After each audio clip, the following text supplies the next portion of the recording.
Igreja do Deus Eterno, graça e paz, para mim é sempre um privilégio fornecer a vocês um sermão bíblico para a vossa instrução e deleite espiritual. Dando continuidade à nossa série de sermões bíblicos no livro do Apocalipse, eu os convido a prevalecente em Apocalipse capítulo 1, versículos 12 ao 16. Assim está escrito: E virei-me para ver quem falava comigo, e virando-me, vi 7 cartiçais de ouro, e no meio dos 7 cartiçais, um semelhante ao Filho do Homem, vestido até os pés de uma veste comprida, e cingido pelo peito com um cinto de ouro, e a sua cabeça e cabelos eram brancos como a lã branca, como a neve, e os olhos como chama de fogo, e os seus pés semelhantes a latão reluzente, como se tivesse sido refinado numa fornalha, e a sua voz como a voz de muitas águas. E ele tinha na sua destra 7 estrelas, e da sua boca saiu uma aguda espada de 2 fios, e o seu rosto era como o sol, quando na sua força resplandece. Queridos, para nos contextualizarmos, faz-se necessário recapitular alguns dados importantes. Os versículos 9 ao 20 do capítulo 1 de Apocalipse tratam da primeira visão que João teve, a visão do Cristo glorificado. Essa visão cristológica que João descreve é uma preparação para as cartas dos capítulos 2 e 3. E nós dividimos essa porção bíblica em 3 partes: a comissão de João, 9 ao 11, a visão de João, 12 ao 16 e, por fim, a reação de João, 17 ao 20. O ministro Arne, com muita envergadura, nos expôs no sermão anterior os versículos 9 ao 11 e falou-nos sobre a comissão de João. Aprendemos que João estava exilado na ilha de Patmos por causa da palavra de Deus e do testemunho de Jesus Cristo. E estando exilado, João ouviu detrás de si uma voz como de trombeta que o comissionou a escrever e enviar um livro às 7 igrejas da Ásia Menor. Em continuação, hoje iremos expor os versículos 12 ao 16, onde falaremos sobre a visão de João.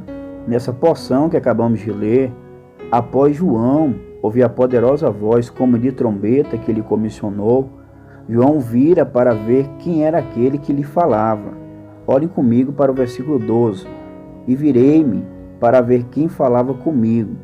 E tendo-se virado, amados, ele teve a sua primeira visão. João viu Cristo glorificado no meio de sua igreja. Olhem comigo para a parte B do versículo 12 e para a parte inicial do versículo 13. E virando-me, vi 7 cartiçais de ouro, e no meio dos 7 cartiçais, um semelhante ao Filho do Homem. Percebam que antes de João ver o noivo em seu fulgor e majestade, ele tem uma visão da beleza da noiva, a igreja. Em Êxodo capítulo 25, versículo 36 em diante, lemos que no santo lugar do templo havia um único candelabro com 7 lâmpadas. Na visão de Zacarias, no capítulo 4, versículo 2, um candelabro com 7 braços recebeu destaque, aparentemente representando a nação de Israel. Mas aqui, no texto em pauta, os 7 candeeiros são as 7 igrejas e, como já sabemos, representam todas as igrejas de Jesus Cristo. Isso fica ainda mais claro em Apocalipse capítulo 1, versículo 20. Ouçam o texto: o mistério das 7 estrelas que viste na minha destra e dos 7 cartiçais de ouro. As 7 estrelas são os anjos das 7 igrejas, e os 7 cartiçais que viste são as 7 igrejas. E é interessante notar, irmãos, que João não viu simples candeeiros, mas 7 candeeiros de ouro. O pastor John MacArthur, por quem nutrimos uma considerável deferência, observa que as lâmpadas no mundo antigo eram normalmente confeccionadas com barro ou metal. Depois se acrescentava um óleo e um pavio flutuante. Ocorre, porém, que se a lâmpada ficasse no chão, a luz dela proveniente não teria muito alcance. Para iluminar uma sala, seria necessário elevá-la em um candelabro. O candelabro, que é o menorá em hebraico, é um candeeiro com uma coluna do centro, de onde saem 6 hastes, totalizando 7 braços. Tais utensílios eram bem familiares aos leitores de João no primeiro século. Mas o que mais nos fascina é que os candeeiros vistos por João eram diferentes de todos os que ele já vira anteriormente, pois eram de ouro puro. O material usado já indicava o grande valor desses candeeiros.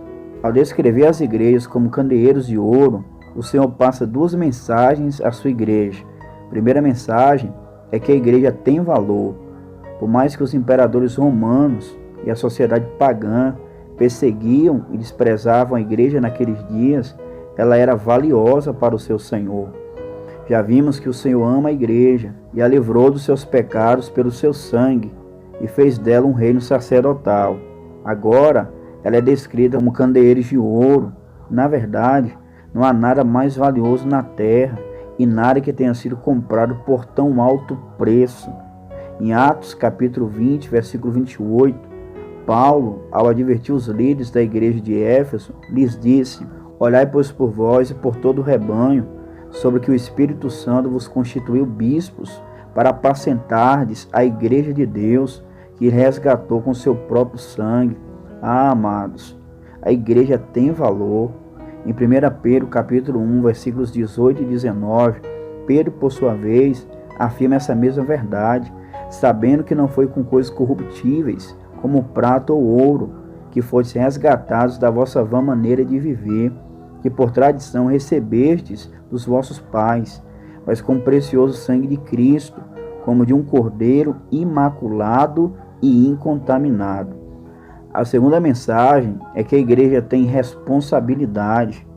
Assim como o candelabro era usado para iluminar uma sala, Deus chamou a sua igreja para ser luz do mundo.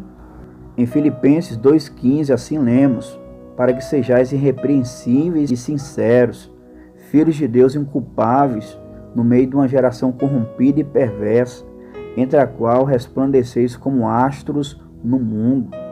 Jesus Cristo, em Mateus 5,14, assim declarou aos seus discípulos: vós sois a luz do mundo.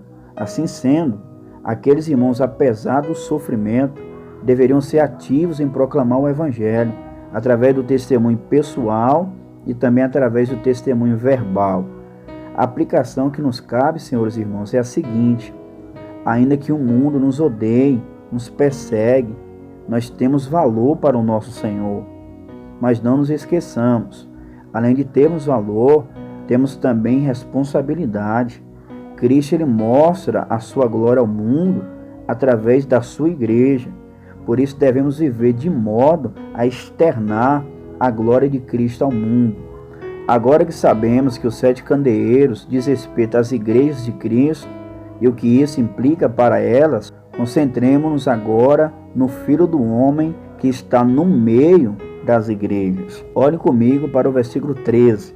E no meio dos 7 cartiçais, um semelhante ao Filho do Homem. Percebam que João viu no meio das 7 igrejas um semelhante ao Filho do Homem. Esse título, Filho do Homem, se referindo ao Senhor Jesus Cristo, aparece 2 vezes em Apocalipse, aqui no versículo 13 e em Apocalipse 14:14.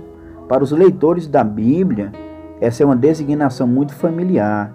De acordo com os evangelhos, esse título foi usado por Cristo para se referir a si mesmo cerca de 81 vezes durante o seu ministério terreno. Com esse título, Jesus ele expressa a sua autoridade divina. Em Mateus 12, sendo questionado pelos fariseus por terem seus discípulos arrancado espigas de trigo e comido os grãos no dia de sábado, Jesus deu o exemplo de Davi e disse ser maior que o templo. E no final da narrativa, Jesus exclamou: porque o Filho do Homem, até do sábado, é Senhor. Isso denota, irmãos, a sua autoridade divina. Em Marcos 2, depois de ter perdoado os pecados do paralítico, os escribas que ali estavam arrazoavam em seu coração, dizendo: por que dizeste assim blasfêmias? Quem pode perdoar pecados senão Deus? Jesus, que é o Alfa e o Ômega e conhece todas as coisas, os confrontou com uma difícil pergunta: qual é mais fácil, dizer ao paralítico que estão perdoados os pecados, ou dizer: levanta-te, toma o teu leito e anda? Por fim, Jesus declara: ora, para que saibais que o Filho do Homem tem na terra poder para perdoar pecados, disse ao paralítico: a ti te digo, levanta-te e toma o teu leito e vai para a tua casa. O fato, irmãos, desse título significa a autoridade divina de Jesus Cristo fica ainda mais claro ao compulsarmos Daniel 7, 13 e 14. Eu estava olhando nas minhas visões da noite, e eis que vinha nas nuvens do céu um como filho do homem, e dirigiu-se ao ancião de dias, e o fizeram chegar até ele, e foi-lhe dado o domínio, honra e o reino, para que todos os povos, nações e línguas o servissem. O seu domínio é um domínio eterno que não passará, e o seu reino, o único que não será destruído. Ah, queridos irmãos, o Filho do Homem, aquele que tem domínio e exaltação sobre a humanidade, ele mesmo, de forma especial, está presente no meio das igrejas. Será que isso alegrou os irmãos daqueles dias? Obviamente sim. Povo de Deus, temos conosco o Filho do Homem. Ele mesmo, em Mateus 28, 20, na parte final, já havia dito: eis que eu estou convosco todos os dias, até a consumação dos séculos. Amém. Quando João diz que viu Cristo no meio dos candelabros, ele quer nos dizer que Cristo não é um Senhor ausente. Pelo contrário, ele está no meio de suas igrejas, dando-lhes apoio durante as provações e as perseguições. Isso para nós é consolador, porém para o mundo ímpio é assustador. Ouçam Apocalipse 14, 14. E olhei, e eis que uma nuvem branca, e assentado sobre a nuvem, um semelhante ao Filho do Homem, que tinha sobre a cabeça uma coroa de ouro, e na mão uma foice aguda. O que ele fará com essa foice aguda? Ele julgará o mundo ímpio, irmãos. Os perseguidores da igreja irão ter que comparecer diante do Filho do Homem, e eles receberão a sentença condenatória. Pois bem, tendo afirmado a presença especial de Cristo no meio das igrejas, João prossegue e apresenta nos versículos 13b ao 16 a descrição do Cristo glorificado. Ele descreve, irmãos, 7 características metafóricas, comparativas, que introduzem temas que estarão presentes pelo restante do livro do Apocalipse. A combinação dessas imagens que João vai usar retrata não a aparência, mas o seu poder e glória e a sua obra em prol da sua amada igreja. Vamos então à análise da descrição de João. Vejamos então a primeira característica. Notem a parte final do versículo 13. Vestido até os pés de uma veste comprida, cingido pelo peito com cinto de ouro. Irmãos, essa veste comprida que João descreve pode indicar majestade ou hierarquia oficial. Certamente, Cristo é o preeminente da igreja.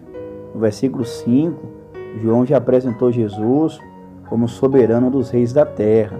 No entanto, a linguagem que João usa para descrever a veste, particularmente o cinto de ouro, está diretamente ligada às roupas usadas pelos sumos sacerdotes de Israel. Assim sendo, o que João vê é uma representação de Cristo como um grande sumo sacerdote, intercedendo pela sua igreja. Vocês se lembram que ele nos fez um reino sacerdotal? Pois bem, ele mesmo é o sumo sacerdote.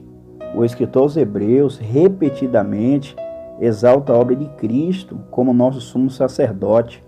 Vejamos algumas das suas afirmações. Hebreus 7, 24 e 25.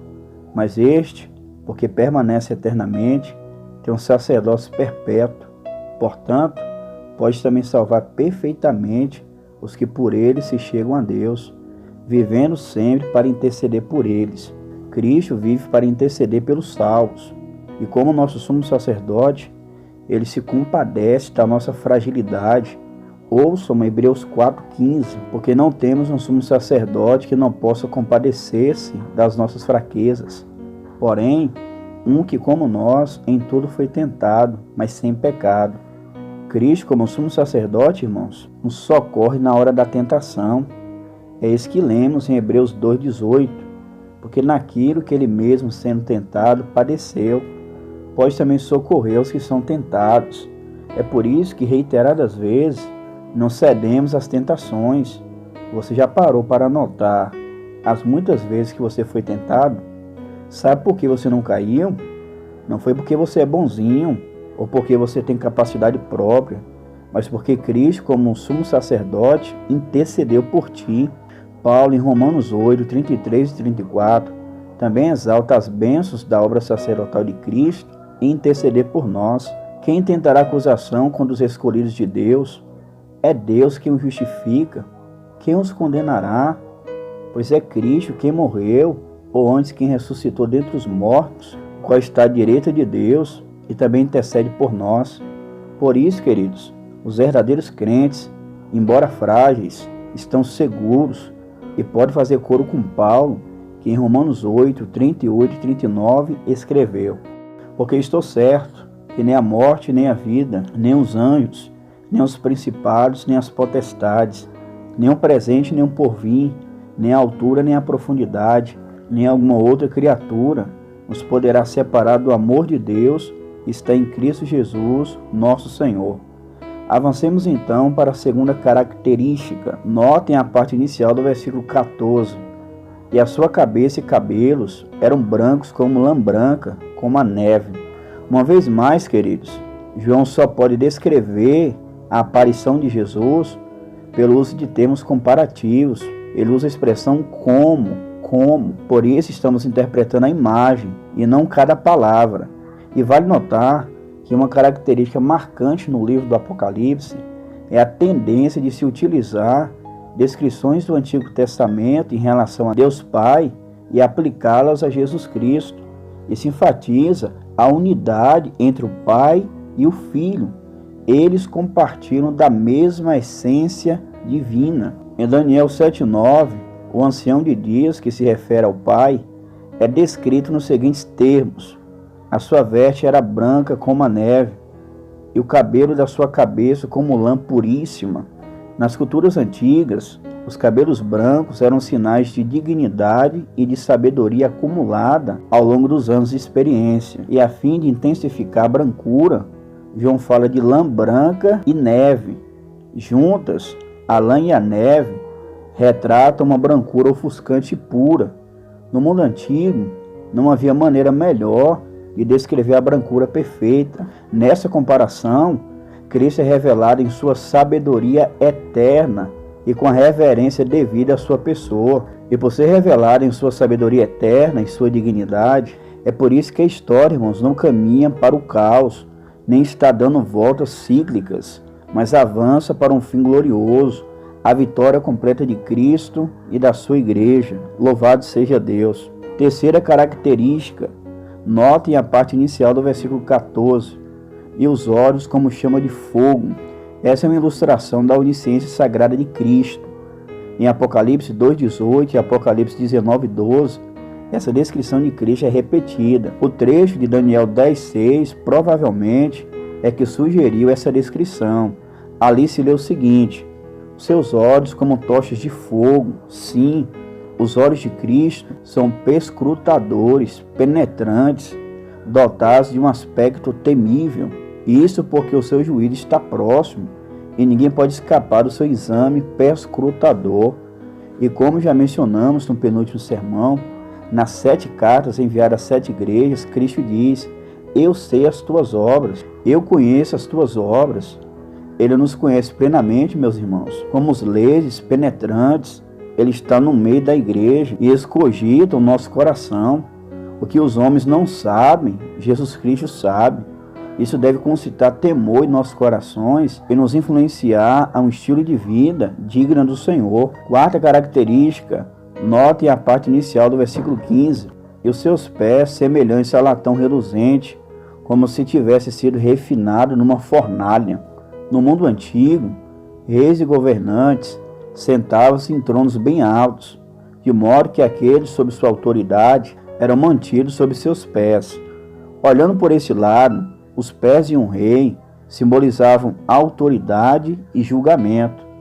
Mas ao contrário dos governantes humanos feitos de carne, nosso Senhor, na visão de João, tem pés de bronze polido, pés ardentes e fundidos que julgam. João vê Cristo movendo-se em sua igreja, não apenas como seu sumo sacerdote, mas também como seu rei e juiz. Ele ama sua igreja o suficiente para discipliná-la e dar-lhe o castigo necessário para proteger a sua pureza. Vocês se lembram que o Senhor corrige os que ama?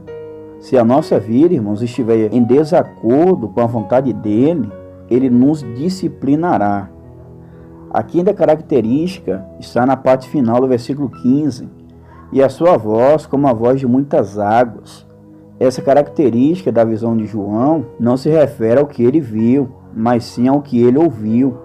E ele ouviu a voz do Senhor como a voz de muitas águas. Vocês se lembram que João escreveu a ordem para escrever esse livro quando estava em uma ilha chamada Patmos? Pois bem, nessa ilha não havia marés lentas e calmas. E durante as tempestades, as ondas batem contra as rochas, produzindo um rugido ensurdecedor. Esse som violento e arrebatador foi como João descreveu a voz do Senhor. Acredita-se que temos aqui um eco de Ezequiel 43, versículo 2. E eis que a glória do Deus de Israel vinha do caminho do Oriente, e a sua voz era como a voz de muitas águas, e a terra resplandeceu por causa da sua glória. Isso afirma que Cristo e o Pai falam com a mesma voz trovejante de autoridade sobre a igreja. Jesus troveja sobre a igreja através da autoridade divina das Escrituras Sagradas. Vamos então para a sexta característica. Notem a parte inicial do versículo 16. E ele tinha na sua destra 7 estrelas, e da sua boca saiu uma aguda espada de 2 fios. O Senhor, além de falar com autoridade à sua igreja, ele exerce controle soberano sobre ela. O texto nos informa que ele tem as 7 estrelas na sua mão direita. Mãos na Escritura indica atividade. Já a mão direita geralmente fala de autoridade. Logo, ter as estrelas na sua mão direita dá ideia adicional de posse. Mas o que são as estrelas? No versículo 20, o Filho do Homem explica o seu significado. O mistério das 7 estrelas que viste na minha destra e dos 7 cartiçais de ouro. As 7 estrelas são os anjos das 7 igrejas. Mas quem são esses anjos? Irmãos, alguns dizem que são anjos literais, ao passo que outros acreditam que são os pastores de cada igreja. Deixarei essa discussão para o próximo sermão, onde iremos expor os versículos 17 ao 20. Mas acreditamos firmemente que esses anjos são os 7 pastores de cada igreja. Inclusive, era cada um desses pastores que lia em alta voz as Escrituras em cada igreja local, o que já aprendemos no versículo 3. E curiosamente, em João 10, 28, disse-lhe Jesus: e dou-lhes a vida eterna, e nunca hão de perecer, e ninguém as arrebatará das minhas mãos. E aqui no versículo 16, lemos que Jesus tem os pastores nas suas mãos. Ele tem tanto a igreja como os pastores na palma das suas mãos. Isso mostra, irmãos, o cuidado do Senhor para com a sua igreja. A sua igreja não está ao léu, a sua igreja não está sem direção, a sua igreja está nas mãos do Senhor Jesus Cristo. E o texto prossegue: e da sua boca saiu uma aguda espada de 2 gumes. Essa não é uma espada sem corte, é a devastadora espada da verdade de Deus. No capítulo 19 de Apocalipse, versículos 15 e 21, Deus a utiliza contra os ímpios. Porém, neste ponto do livro, o Senhor a empunha ao julgar os inimigos e ameaças de dentro da igreja. Sim, em sua carta à igreja em Pérgamo, uma igreja invadida por heresias e falsos mestres, no capítulo 2:16, Cristo adverte: portanto, arrependa-te, e se não, venham a ti sem demora, e contra eles pelejarei com a espada da minha boca. Ele usa a espada da sua verdade para acabar com qualquer ameaça à pureza de sua igreja. Em Hebreus 4:12, somos lembrados da potência letal da verdade de Deus, porque a palavra de Deus é viva e eficaz, e mais penetrante do que qualquer espada de 2 gumes, e penetra até a divisão da alma e do espírito, e das juntas e medulas, e é apta para discernir os pensamentos e intenções do coração. Queridos, eu não tenho dúvidas que os pastores que o Senhor tem em suas mãos são instrumentos de Deus para que a igreja ouça a voz do Senhor como a voz de muitas águas, e mantém a sua igreja pura, ao passo que os impostores são denunciados.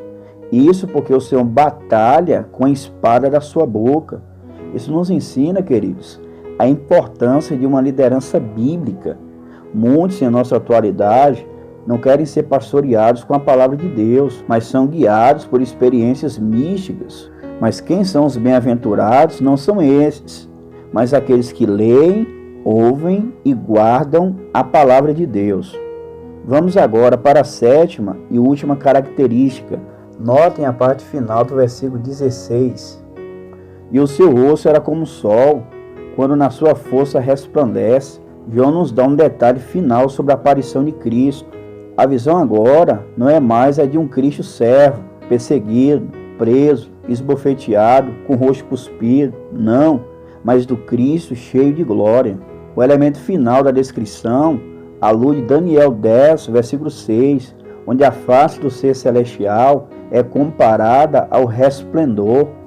A visão de João a respeito da face de Cristo era como o sol, quando brilha em todo o seu fulgor.